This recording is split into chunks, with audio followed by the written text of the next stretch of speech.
La baisse du prix de vente de cacao et le Covid-19 ont rythmé l'année 2020 des deux principaux producteurs de cacao en Afrique. Cette année était annoncée positive pour les planteurs de cacao ivoiriens et ghanéens avec la mise en place du différentiel de revenus, des fonds destinés à améliorer leurs revenus. Malheureusement, le secteur du cacao en Côte d'Ivoire et au Ghana a été marqué comme partout ailleurs par la crise sanitaire qui sévit dans le monde. Selon le gouvernement ivoirien, la campagne 2020-2021 aurait subi une chute de 21% consécutive à la baisse des prix mondiaux du café et à la pandémie du Covid-19. D'après Cocoa Board, la production de cacao est également en baisse de 10,1% au Ghana.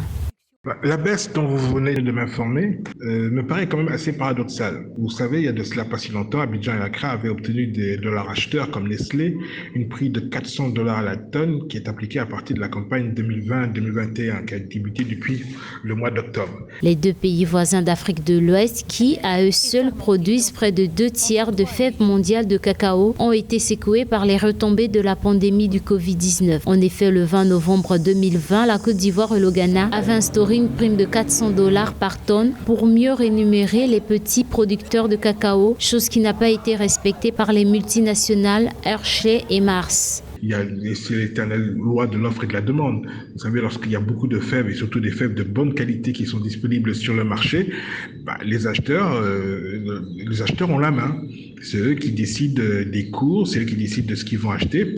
Et aussi, quelque part, ils sont un petit peu dans l'obligation de faire attention, de ne pas avoir des stocks importants, parce que les stocks, c'est de l'argent, et il faut qu'ils puissent écouler leurs marchandises. Or, vous savez que les marchés où sont écoulées ces marchandises-là sont des marchés qui sont aujourd'hui, à cause du Covid-19, des marchés économiquement sinistrés.